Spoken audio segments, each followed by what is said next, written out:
Hello and welcome you are students to my channel Gyanjyot. આજે આપણે ધોરણ 12ના અંગ્રેજી વિષયમાં ક્વેશ્ચન પેપર સોલ્યુશન તરફ આગળ વધવાના છીએ।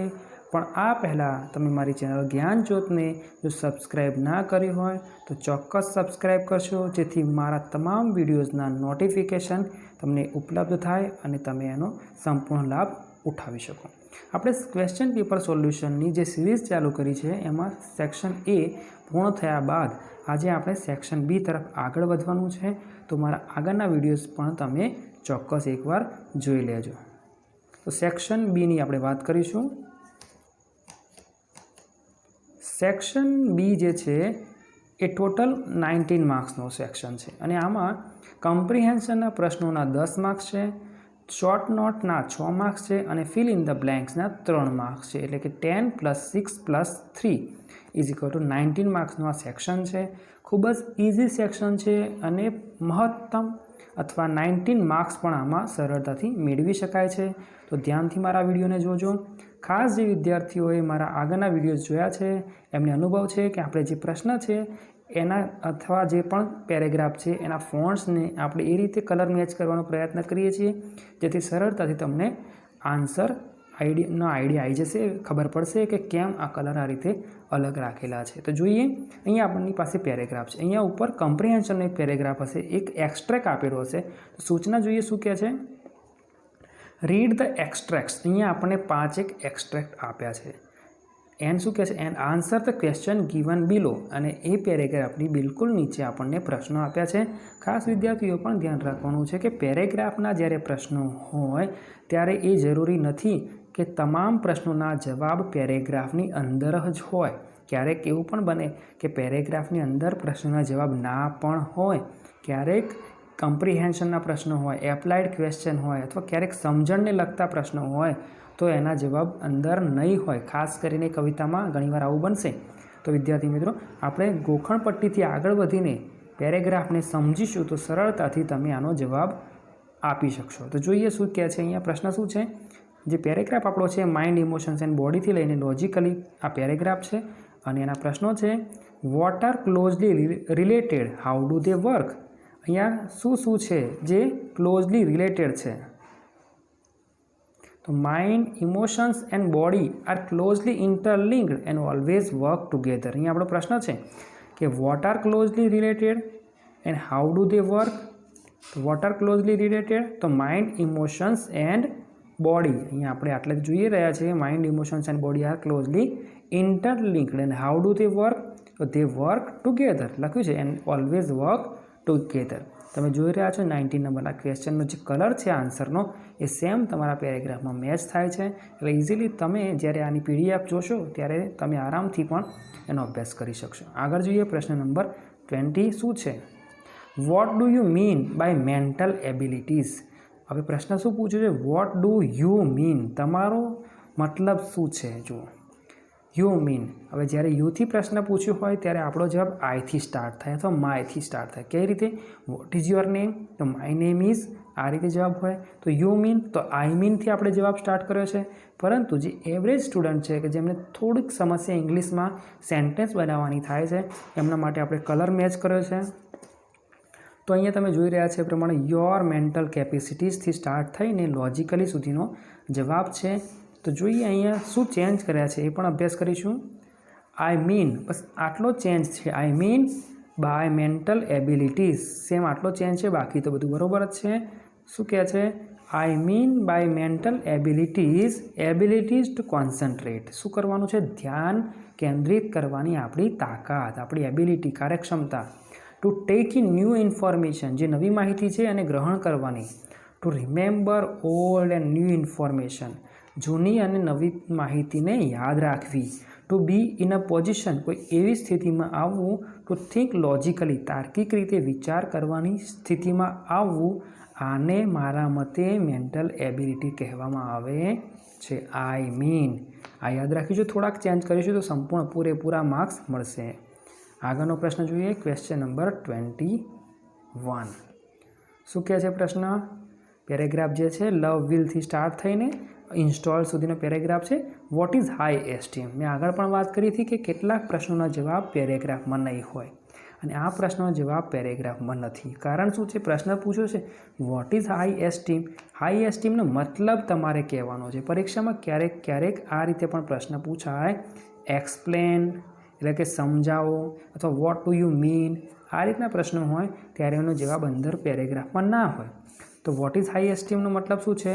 High esteem means enough self respect, અથવા તમે લખી શકો છો high esteem is enough self respect. હવે સેલ્ફ રિસ્પેક્ટ અથવા હાઈ એસ્ટીમ એટલે શું? પોતાની જાત માટે થોડુંક આત્મસન્માન હોવું જોઈએ. આઈ કેન ડૂ ધીસ, પોતાના પર થોડોક વિશ્વાસ હોવો જોઈએ. ઘણીવાર વિદ્યાર્થીઓ કે સામાન્ય વ્યક્તિને શું લાગે છે કે હું આ નથી કરી શકતો, લો એસ્ટીમ હોય છે, મારાથી આ નહીં થઈ શકે.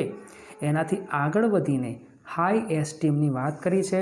તો હાઈ એસ્ટીમનો મતલબ છે ઇનફ સેલ્ફ રિસ્પેક્ટ, પોતાની જાત પર થોડોક વિશ્વાસ ભરોસો હોવો જરૂરી છે.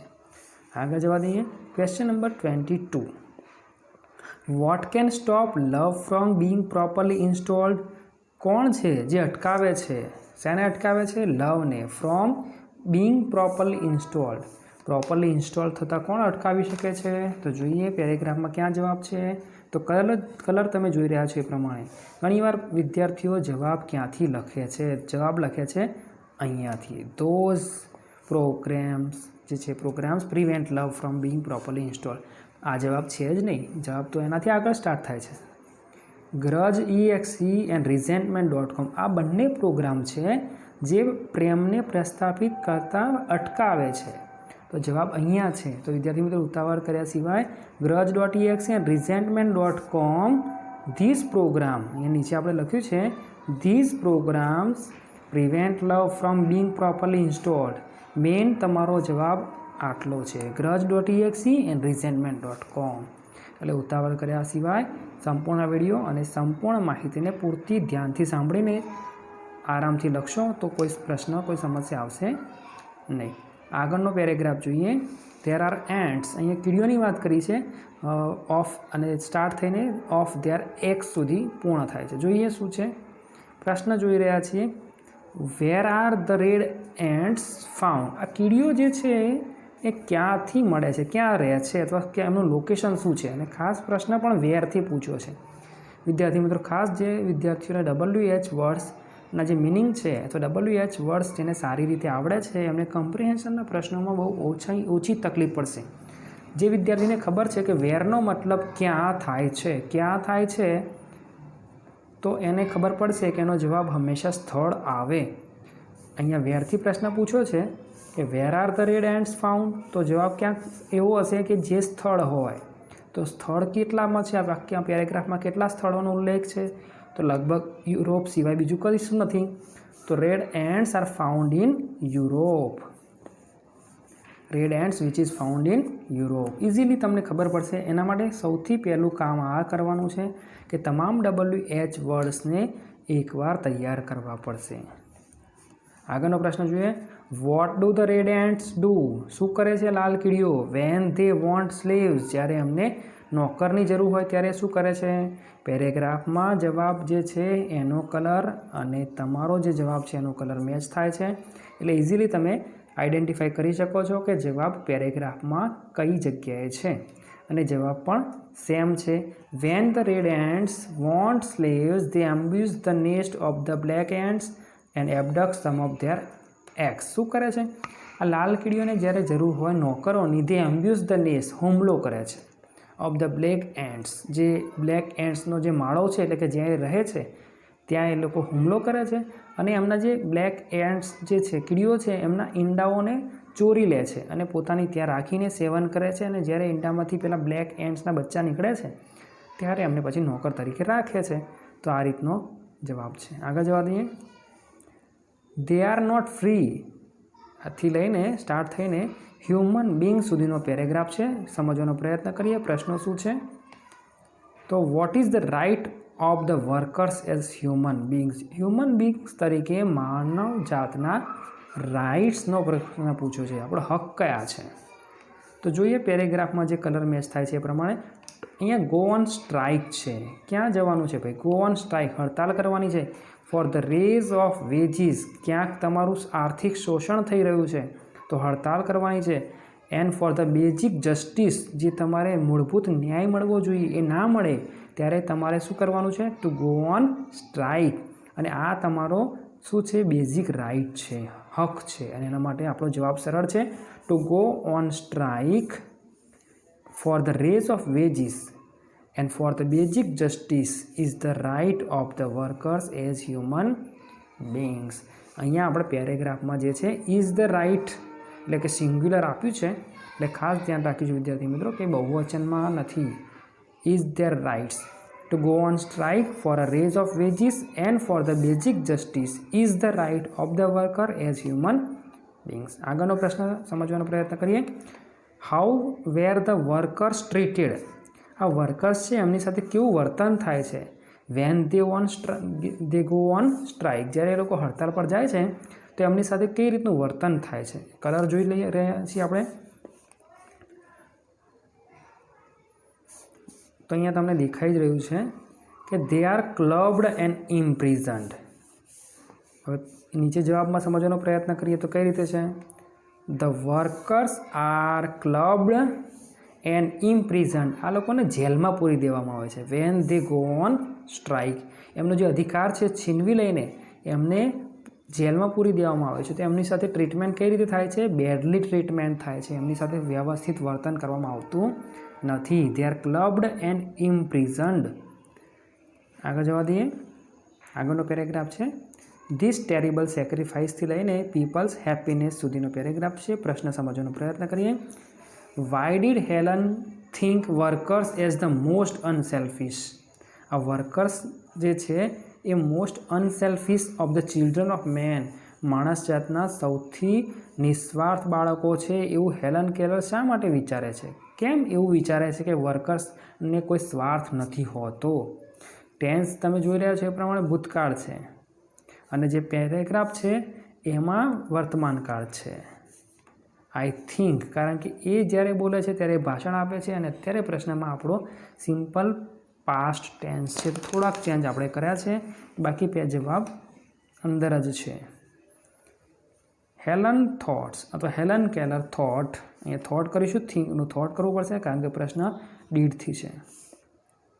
Helen thought the worker as the most unselfish of the children of man. આટલો જવાબ, આટલો તો નોર્મલ અંદર આપેલો છે પ્રશ્નમાં. Because they toil and live, એ લોકો પરિશ્રમ કરે છે, એન્ડ લીવ એન્ડ ડાય, જીવે છે અને મરી જાય છે, for other people's country, other people's continent and other people's liberties. એમના તમામ કાર્યો જે છે એ બીજા માટે છે, અન્યના દેશ માટે, અન્યના ખંડ માટે કે અન્યની લિબર્ટી માટે, આઝાદી માટે અને અધર પીપલ્સ હેપીનેસ માટે આ લોકો જીવે છે. ટૂંકમાં પોતાના માટે કશું જ કરતા નથી. એટલે હેલન કેલર શું કહે છે કે they are the most unselfish of the children of man. નિસ્વાર્થી છે આ લોકો. કોણ? The workers. આગળ જઈએ. How would the sacrifice be કોમ્પ્રિહેન્સિબલ?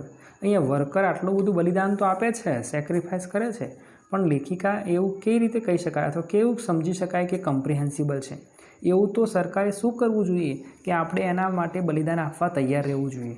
તો જોઈએ, the sacrifice would be comprehensible if the thing you die for, તમે જે માટે બલિદાન આપો છો, એન્ડ કોલ કન્ટ્રી, જે દેશ માટે તમે પોતાની જાતનું બલિદાન આપો છો એ દેશ તમને શું આપતો હોવો જોઈએ?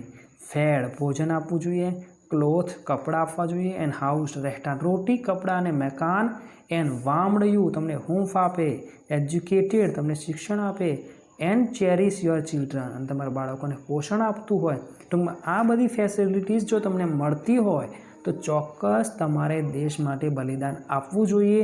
અને આ સમયે આપેલું બલિદાનને જ હેલન કેલર કોમ્પ્રિહેન્સિબલ માને છે. એટલે ફક્ત એકતરફી શોષણ, એકતરફી બલિદાન ન હોવું જોઈએ. ફક્ત વર્કર્સ પોતાની જાતનું બલિદાન આપે અને નેતાઓ અથવા દેશ એમને કશું ના આપે તો એ બલિદાન, એ સેક્રિફાઈસને હેલન કેલર કોમ્પ્રિહેન્સિબલ માનતી નથી. આગળ જવા દઈએ. અહીંયા આવે શોર્ટ નોટ્સ છે. સૂચના શું છે? Write any 2 short notes focusing on the question number 29 to 30 અને ટોટલ છે 6 માર્ક્સ. કોઈ પણ 2 શોર્ટ નોટ આપણે અહીંયા લખવાની છે. 29 to 30 નંબરનો ક્વેશ્ચન છે અને લેટેસ્ટ પેપર સ્ટાઇલ જે 2021 એટલે કે 2021ની જે છે એમાં ટોટલ આપણને 4 શોર્ટ નોટ આપેલી છે અને એમાંથી આપણે ફક્ત 2 જ લખવાની છે. તો 4 શોર્ટ નોટનો પણ આપણે અહીંયા અભ્યાસ કરવાનો છે. Love a driving force. What are the conditions for love? Which are the rules of love? Conditions છે, રૂલ્સ છે. What are the obstacles? અને when we feel love for someone, ક્યારે આપણે કોઈના પ્રત્યે પ્રેમને અનુભવી શકીએ છીએ. What do you feel after you fall in love? તમે પ્રેમમાં પડો ત્યાર પછી તમને કેવી લાગણીઓ થાય છે. અને what should one do to make love with others? અન્યને પ્રેમ કરવા માટે આપણે શું કરવું જોઈએ? તમામ પ્રશ્નોના જવાબ આપેલા છે. PDF ડાઉનલોડ કરશો તો સરળતાથી તમે એનો અભ્યાસ કરી શકશો, કારણ કે સ્ક્રીનમાં ઉપર નીચે થઈ જાય છે. પ્રશ્ન ઉપર રહેશે અને જવાબની સમજૂતી નીચે આવશે. The condition for love is to open your heart. જે ફર્સ્ટ કન્ડિશન છે, the first step is to open your heart. આ રીતની કન્ડિશન છે. તમારે તમારા હૃદયને ખુલ્લું મૂકવું પડશે for each and every one. આપણે એનું સરળ સમજૂતી આપી છે કે the condition for love is to open your heart for each and every one. Means કે ટુ વેલકમ ઓલ. દરેકનું તમારા હૃદયમાં સ્વાગત કરો. પછી બીજું છે હેવ વર્ચ્યુઝ. તમારામાં સદગુણો રાખો. લાઇક ફોરગિવનેસ, માફ કરવાના સદગુણો છે. વાર્મથ, હૂંફ રાખો. કન્ટેન્ટમેન્ટ, સંતોષ. શાંતિ, પીસ, ગુડનેસ, સારાપણું, ઇટીસી. તમારામાં આ બધા જો ગુણો હશે તો સરળતાથી તમે કોઈને પણ પ્રેમ કરી શકો છો. હવે એનો જે નિયમ છે એ જોઈએ તો the simple rule of love is love others to get love. કોઈને પ્રેમ કરવો પડે. તમને પ્રેમ પાછો ક્યારે મળે? જ્યારે તમે કોઈને પ્રેમ કરો ત્યારે. The simple rule of love is to love others to get love. આગળ જવા દઈએ. The feeling of less respect, bitterness, dislike and past hurt incidents are obstacle for love. આ પ્રેમ માટેની જે અડચણો છે શું છે? લેસ રિસ્પેક્ટ, કોઈના પ્રત્યે આપણને ઓછું માન હોય. બિટરનેસ, કડવાટ હોય. ડિસલાઇક, અણગમો હોય. પાસ્ટ હર્ટ ઇન્સિડન્ટ્સ હોય, ક્યાંક ભૂતકાળમાં એવા ઇન્સિડન્ટ બની ગયા હોય કે જેના કારણે આપણે લાગણી દુભાઈ હોય. તો આ બધા અડચણ બને છે ફોર લવ. પ્રેમ માટેની અડચણો બને છે. We will feel love for someone when we forgive. તમે કોઈને ક્યારે પ્રેમ કરી શકો છો? જ્યારે શું કરશો તમે? વેન વી ફોરગીવ, જ્યારે તમે એને માફી આપી શકો. Accept oneself as he or she is. એ વ્યક્તિ જેવી છે એવી એને તમારે સ્વીકારવી પડે, એક્સેપ્ટ કરવી પડે. એન્ડ બી કાઇન્ડ, અને દયાળુ બનવું પડે. ક્યાંક ક્યાંક ભૂલો થાય તો દયા પણ કરવી પડે. તો આ બધું કરીશું તો સરળતાથી તમે કોઈને પણ પ્રેમ કરી શકશો. વેન વી ફોલ ઇન લવ, જ્યારે આપણે પ્રેમમાં પડીએ છીએ, વી ફીલ વાર્મથ, આપણને હૂંફ મળે છે. પીસ, શાંતિ અને સંતોષ, કન્ટેન્ટમેન્ટની પ્રાપ્તિ થાય છે. One should delete. શું કરવું જોઈએ આપણે પ્રેમને પ્રસ્થાપિત કરવો હોય તો કહે છે કે we should delete vicious feeling. જે ખરાબ લાગણીઓ છે એને આપણે ડિલીટ કરવી પડશે. એન ઇન્સ્ટોલ, અને શું પ્રસ્થાપિત કરવું પડશે? વર્ચ્યુઝ, સદગુણો. To make love with others. કોઈને પણ પ્રેમ કરવો હોય તો એના પ્રત્યેની વિશિયસ ફિલિંગને દૂર કરો, ડિલીટ કરો અને install virtues to make love with others. આગળની શોર્ટ નોટનો અભ્યાસ કરીએ. Walt Disney. પહેલું છે ડિસ્ક્રાઇબ વોલ્ટ ડિઝની અપિયરન્સ. એનો દેખાવનો વાત કરવાની છે. વોટ ડીડ હી સ્ટડી, અને શેનો અભ્યાસ કર્યો અને ક્યાં કર્યો. Where did he start little animated company. એને જે સ્ટાર્ટ કર્યું લિટલ એનિમેટેડ કંપની એ ક્યાં કરી. અને વોટ હેપન ટુ ઇટ, એની સાથે શું થયું, એ કંપનીનું શું થયું. What happen with Oswald the rabbit, અને હાઉ વોઝ હિઝ પર્સનાલિટી. અહીંયા વોલ્ટ ડિઝની વિશે શોર્ટ નોટ છે, ખૂબ જ સરળ છે. અભ્યાસ કરીએ. સાથે સાથે અહીંયા થોડાક બીજા પણ ક્લૂઝ આપ્યા છે. પ્રશ્નો છે. Did Walt change after success. શું વોલ્ટ ડિઝનીમાં સફળતા મળ્યા બાદ પરિવર્તન આવી ગયું. What was his only extravagance. એને ખર્ચો શું કર્યો, વધારે પડતો ખર્ચો શું કરતો એની પણ વાત કરીશું. તો જોઈએ એનો દેખાવ કેવો છે. What was a tall country boy figure. એક ઊંચો માણસ છે અને દેશી માણસ દેખાય છે. એના પહેરવેશમાં કંઈક સોફિસ્ટિકેટેડ કે પ્રોફેશનલિઝમ દેખાતું નથી. એક સામાન્ય બોળો માણસ છે. હવે એને અભ્યાસ ક્યાં કર્યો. હી સ્ટડીડ કાર્ટૂનિંગ ઇન શિકાગો. શું અભ્યાસ કર્યો તો કાર્ટૂનિંગ. ક્યાં કર્યો તો શિકાગોમાં કર્યો. એને જે લિટલ એનિમેટેડ કંપની છે એની વાત કરીએ તો he started little animated cartoon company in Kansas સિટીમાં સ્ટાર્ટ કરી અને એની સાથે શું થયું, વોટ હેપન વિથ ઇટ, તો ધેટ ફ્લોપ્ડ. ઓસ્વાલ્ડ ધ રેબિટની વાત કરીએ તો ઓસ્વાલ્ડ ધ રેબિટ ડીડ બેટર, શરૂઆતમાં ખૂબ જ સારી ચાલી, પણ જ્યારે પૈસા માટે ગયો ડિસ્ટ્રીબ્યુટર સાથે તો ત્યારે એક પ્રશ્ન થયો અને ડિસ્ટ્રીબ્યુટરે એને પૈસા આપ્યા નહીં. તો એની વાત કરીએ, Oswald the rabbit did better but the distributor copyrighted it. એને સંપૂર્ણ જે હક છે એ બધા પોતાના નામે કરી દીધા અને વોલ્ટ ડિઝનીને કંઈ પણ રૂપિયા આપવાની મનાઈ કરી દીધી. હવે વોલ્ટની પર્સનાલિટી કેવી છે, હી વોઝ ઇમેજિનેટિવ, કાલ્પનિક છે, કલ્પનાઓ કરે છે, ઇન્ડસ્ટ્રીયસ ઉદ્યમી છે, મહેનતુ છે, કોમ્પ્લેક્સ સંકુલ વ્યક્તિ છે, જીનિયસ છે, એન્ડ એમેઝિંગ પર્સનાલિટી છે, અદ્ભુત વ્યક્તિત્વ છે આનું. નો શું એને જે સફળતા મળી પછી એનામાં ચેન્જ થઈ ગયું કે કેમ એની વાત કરીએ તો no did not change after success. સફળતા મળ્યા બાદ પણ એનામાં જીવનમાં કંઈ બહુ મોટા ચેન્જ આવી ગયા નહીં. ફક્ત એ કામ કરતો રહ્યો અને સફળતાના શિખરો સર કરતો રહ્યો. આ સિવાય એના જીવનમાં ક્યાંય કોઈ ચેન્જ આવ્યો નહીં. હવે એને ખર્ચો શું કર્યો એની વાત કરીએ તો his extravagance was a miniature railroad that ran around the ground of his home. એને ટ્રેનનો શોખ હતો તો એના ઘરની બાજુમાં એક નાની એવી એને મિનિએચર રેલ રોડ અહીંયા એને નાખી છે. એનો એક ખર્ચો માત્ર કર્યો છે, બાકી એને કોઈ બહુ મોટા ખર્ચા કર્યા નથી. એટલે કે એક સિમ્પલ માણસ રહ્યો છે. આગળ જવા દઈએ. The title the adjustment. અહીંયા નાના અને નાનીને લગતો જે પાઠ છે એમાં ટાઇટલ જે એડજસ્ટમેન્ટ છે, સમાયોજન સાધવું, એના વિશે સમજૂતી મેળવીશું. હાઉ ડીડ નાના એડજસ્ટ વિથ નાની. નાના અને નાનીનું એડજસ્ટમેન્ટ કઈ રીતે થયું હતું. How did the mother adjust.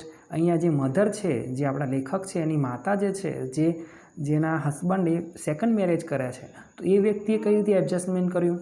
અને how will the family adjust with the new form of નાના અકોર્ડિંગ ટુ ધ રાઇટર. જે ડૉક્ટર કામલે કહે છે કે આ ઉંમરે હવે નાનામાં ચેન્જ આવવા મુશ્કેલ છે અને હવે લેખકને એવું કહે છે કે તમે નાના સાથે જ જે રીતે વર્તન કરે છે તો એની સાથે એડજસ્ટ થઈ જાઓ. તો કઈ રીતે એડજસ્ટ થવું પડશે એની પણ વાત કરીશું. અને વાય શુડ વી એડજસ્ટ, અને આપણે જીવનમાં શા માટે એડજસ્ટ થવું જોઈએ, આ તમામ પ્રશ્નોની સમજૂતી મેળવીશું. તો નાના લવડ નાની સો મચ. નાના અને નાની વચ્ચે આપણને ખબર છે પાઠમાં કે ખૂબ જ બધા ઝઘડા થાય છે, પણ છતાંય છુપો પ્રેમ તો છે જ. તો નાના લવડ નાની so much that he changed himself into herself. પોતાની જાતને એમણે એટલે કે નાનામાંથી નાનીમય થઈ ગયા. Changed himself into herself and adjusted, અને આ રીતે એડજસ્ટ થઈ ગયા. હી એટ, એમણે ખાવાનું કઈ રીતે સ્ટાર્ટ કર્યું, એમણે ડ્રિંક કઈ રીતે કરતા, આપણને ખબર છે દવા પીતા એ. ટૂંક મેડિસિન, જે દવાઓ લેતા. એન્ડ વોર ક્લોથ, છેલ્લે જે એમણે ધોતી અને ચણિયા પહેર્યા હતા, જે કપડાં પહેર્યા હતા એની વાત કરીએ, જે છે બ્લાઉઝ એન્ડ જે છે કપડાની વાત કરીએ છીએ. તો હી એટ ડ્રિંક ટૂંક medicine and war cloth as she did. નાના નાનીની જેમ જ ખાવા પીવાથી લઈને દવાથી લઈને કપડાં પહેરવું બધું જ નાનીમય થઈ ગયા છે. તો એ રીતે એડજસ્ટ થઈ ગયા છે. The mother adjusted according to the situation. હવે જે લેખકની માતા છે એ કઈ રીતે એડજસ્ટ થઈ હતી, તો અકોર્ડિંગ ટુ ધ સિચ્યુએશન. આપણને ખબર છે કે સેકન્ડ મેરેજ કર્યા, એરોગેન્ટલી એનો હસબન્ડ ત્યાં ઘરમાં ફરે છે, એને કોઈ શરમ સંકોચ નથી, તો એડજસ્ટ થઈ ગઈ છે એની માતા. એન્ડ નેવર રિબેલ્ડ, બળવો નથી કરતી. એન્ડ ફેલ્ટ હેલ્પલેસ, અને પોતે હેલ્પલેસ છે, કોઈ મદદ નથી એમ માનીને એડજસ્ટ થઈ ગઈ છે. According to the doctor the family can adjust with નાના એઝ હી ઇઝ. ડૉક્ટરના મતે આ જે ફેમિલી છે એમને નાના સાથે કઈ રીતે એડજસ્ટ થવું પડશે, એઝ હી ઇઝ, જે રીતે નાના છે એવી રીતે.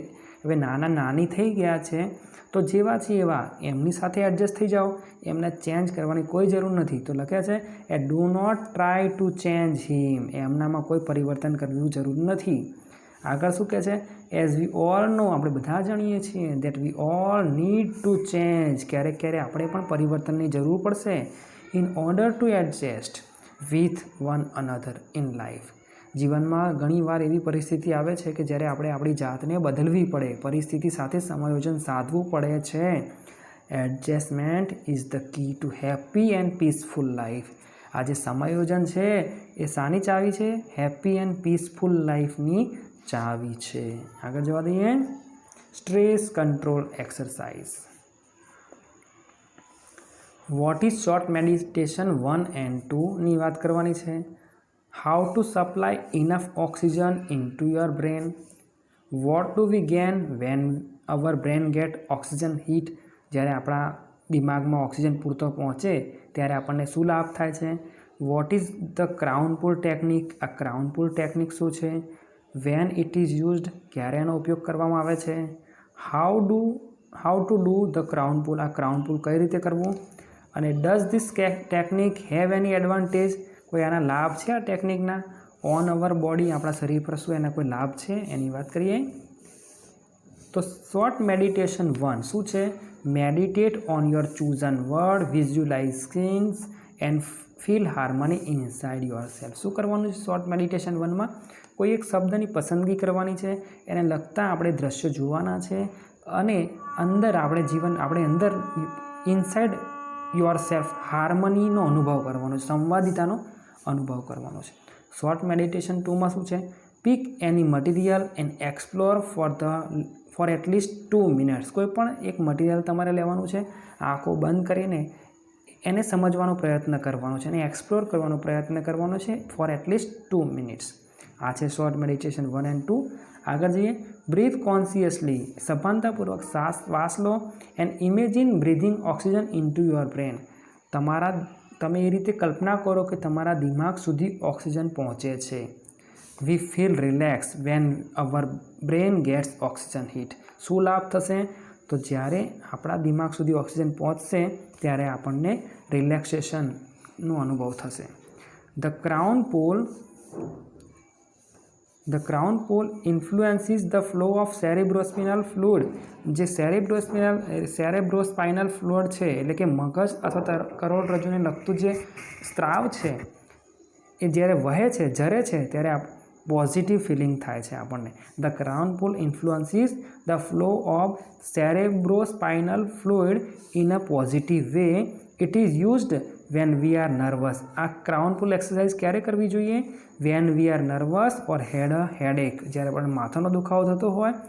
It is very helpful for our body. એ આપણા શરીર માટે ખૂબ જ લાભદાયી પણ છે. આગળ જોઈએ. Fill in the blanks with the appropriate words given in the bracket. શું કરવાનું છે. ફિલ ઇન ધ બ્લેન્ક્સ કરવાની છે, ખાલી જગ્યા પૂરવાની છે. With the appropriate words. જે શ્રેષ્ઠ શબ્દો છે અહીંયા આપેલા 4 માંથી 3 સાચા છે તો એપ્રોપ્રાઇટ શોધવાનો છે, 1 વધારાનો છે. Given in the bracket. ઘણીવાર વિદ્યાર્થી મિત્રો આ ખાસ ધ્યાન રાખવાનું છે કે આમાં ફક્ત જવાબ લખવાના નથી, સંપૂર્ણ પેરેગ્રાફ જવાબ સાથે પૂરો લખવાનો છે. ફક્ત 31 કરીને રેન અવે કે 32 કરીને વાઉન્ડ અપ આવું નથી લખવાનું. પૂરેપૂરા ખાલી જગ્યા સાથેના જવાબ લખવાના છે, નહીંતર બોર્ડની પરીક્ષામાં માર્ક્સ મળશે નહીં. તો સમજવાનો પ્રયત્ન કરીએ. શું છે. સોજોનર ફાઇનલી પછી બ્લેન્ક છે. With her youngest child and blank in New York she worked at blank jobs. તમામ શબ્દો જે બ્રેકેટમાં આપ્યા છે એના મતલબ એકવાર સમજી લઈએ. રેન અવે એટલે ભાગી ગઈ. અહીં આપણને ખબર છે સોજોનર ટ્રુથ જે પાર્ટ છે કોર્સમાં આ વર્ષે નથી, પણ છતાંય જ્યારે આપણે એને વાંચ્યો હશે તમે બધાએ, કારણ કે એમાંથી ગ્રામરના પ્રશ્નો પૂછાઈ શકે છે. તો રેન અવે એટલે અહીંયા ભાગી ગઈ છે. જે પણ એની સમસ્યાઓ છે એને ઓક્શન કરવામાં આવી, એને વેચવામાં આવી, એની સાથે ઘણી બધી અમાનુષી વર્તન થયું ત્યારે ત્યાંથી ભાગી છે. તો રેન અવે થઈ છે, ભાગી જવું. ફ્યુઝિટિવનો મતલબ છે ભાગેડું. કોઈ વ્યક્તિ ભાગી જાય તો એના માટેનું વિશેષણ છે ફ્યુઝિટિવ છે, ભાગેડું. મેન્યુઅલ એટલે કે નિમ્ન નાના મોટા કામો, ઘરના પરચુરણ કામ, આવો મતલબ થાય છે. અને વાઉન્ડ અપનો મતલબ જે છે વાઇન્ડ અપ શબ્દ છે. વાઇન્ડ અપ એનો મતલબ થાય છે અંત લાવવો અથવા ક્યાંક સ્થાયી થઈ જવું, એટલે કે હવે ઠરીઠામ થઈ જવું. સોજોનર ફાઇનલી.